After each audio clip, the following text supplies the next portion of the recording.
C'est en septembre 2019 que la chanteuse Samaria s'est fait connaître avec le titre Je t'attendais déjà.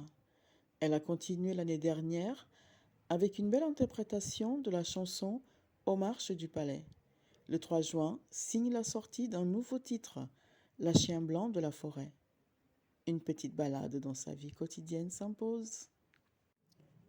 Pourquoi vous continuez à faire des vidéos sur tous les réseaux vu la situation actuelle des artistes?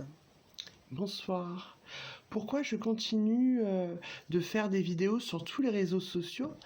Tout simplement parce que j'aime mon métier d'artiste et que je pense que il faut continuer. Il faut continuer à se battre, à prouver que l'artiste en lui-même a la capacité de divertir le public, de divertir des gens du monde entier, de donner de la joie, de la gaieté, de la bonne humeur. C'est pas parce qu'il y a eu cette terrible épidémie qu'il faut tout arrêter et se laisser aller. Regardez les manifestations, regardez comment les choses commencent quand même à bouger pour certains domaines. Et je pense qu'on doit continuer à lutter et qu'il faut continuer à espérer surtout. Et le public n'a pas bougé, n'a pas disparu, donc il faut continuer. Et comment voyez-vous l'avenir à travers votre art, vos projets, vos rêves dans le métier? J'ai des propositions, donc on y travaille tout doucement. J'ai la chance d'être artiste, mais avoir plusieurs bagous, bagages. Je suis artiste, chanteuse, comédienne, interprète et ventriloque. Donc l'art n'est pas que dans un seul domaine, dans plusieurs. J'ai deux grosses propositions pour la rentrée et les vacances. Donc j'ai envie de vous faire un petit clin d'œil. Surprise. Voulez-vous continuer dans ce métier meurtri? Bien sûr que je veux continuer mon métier d'artiste. C'est un métier qui est devenu peut-être meurtri pour quelques-uns, mais la culture, on ne pourra jamais se passer de la culture. Et que devons-nous savoir sur Samaria que personne ne sait? Un secret bien caché, bien secret, jamais avoué. Mon secret que je cache et que ça a été compliqué d'en parler. La seule personne de professionnel avec qui j'ai beaucoup travaillé, mon producteur et mon label, je les ai vite mis au courant parce que je me suis dit je peux pas garder ça pour moi, ils vont finir par le savoir et je préfère leur dire qu'ils le sachent par quelqu'un d'autre. J'ai été une enfant pas maltraitée, mais il y a eu beaucoup de souffrance. Une maman fragile, un papa absent dans la politique, des sœurs hystériques, avec les nerfs, le stress, les angoisses, une famille complètement déchirée. J'en ai beaucoup souffert, surtout au départ de ma sœur, l'aînée, qui a quitté le domicile à l'âge de 18 ans, j'avais 12 ans, donc elle a même pas vu sa petite sœur grandir, quoi. J'avais une petite sœur de 6 ans. Et le plus, je crois, qui a été meurtri, c'est de me refaire, de me reconstruire.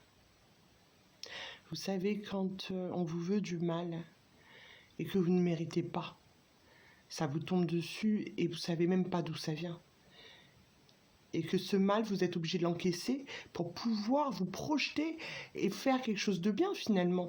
Puisque toute ma vie a été meurtrie par les injures, par les frappes. J'ai été tabassée à mort par un petit copain.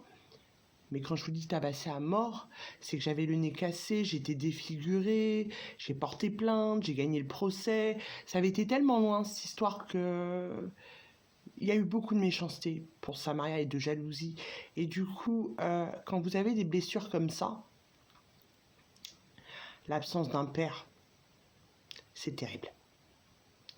Parce que quand je l'ai vraiment su, qui il était, comment il voulait me rencontrer, s'il m'aimait bien, c'était compliqué. Et tout ça, quand vous êtes enfant, vous encaissez jusqu'à l'adolescence, jusqu'à l'âge adulte. Et malheureusement, ça a développé de la dépression. J'étais très très très dépressive. Il y a une année, j'ai voulu me foutre en l'air. J'ai avalé 250 cachets avec de l'alcool. J'ai fait une semaine de coma. Et je peux vous assurer que je souhaite à personne. Je n'en dirai pas plus.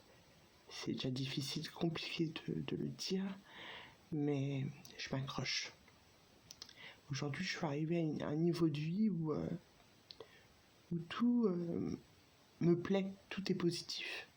Alors je vais continuer à positiver et je vous incite à le faire, vous les dames, les femmes, les adolescentes ou ceux qui se font frapper par leurs petits copains ou qui rencontrent des difficultés avec les mères, les pères absents. Battez-vous, accrochez-vous. Ce qui vous attend derrière, c'est peut-être pas forcément négatif, c'est une leçon de vie. Il faut en retenir, il faut vivre l'expérience pour en retenir une conséquence et évoluer et changer surtout. Voilà. Samaria, je voudrais vous poser une question un peu personnelle, un peu intime, on va dire, un peu par curiosité féminine, indiscrète. Dites-moi, est-ce que vous avez un compagnon? Est-ce que Samaria a-t-elle un amoureux? Si j'ai un amoureux, j'en ai plusieurs. Dans toute la France et dans le monde entier. Non, je rigole. J'ai pas d'amoureux. Je suis mère célibataire de 2 petits garçons. Pour moi, l'amour, c'est beaucoup. D'ailleurs, je le dis dans un de mes textes, l'amour n'a pas de prix. Pour moi, si, le cœur d'un homme. Il y en a plein qui essayent, qui me trouvent belle, charmante. Allez, lancez-moi des fleurs, lancez-moi des fleurs. Je vais prendre mon temps. Je veux pas aller trop vite et j'ai encore plein de choses à faire niveau artistique parce que j'y crois et que c'est en cours. Donc les hommes, je les trouve tous mimi, hein. Franchement, pour moi, l'homme doit protéger sa copine, doit l'aimer, doit la chouchouter, autant que vice-versa, hein. Mais je suis pas vraiment emballée à me remettre en couple, à avoir une vie de famille. Non, non, j'ai pas envie. Je prends mon temps. Parce que Samaria, elle est pas facile. Je tape souvent des crises de nerfs. Non, je rigole. Je suis autoritaire. Le souci, c'est ça. Ça veut dire que s'il m'insulte ou s'il hausse le ton un petit peu, je monte en flèche et je redescends pas. Non, mais franchement, je prends mon temps, tout simplement.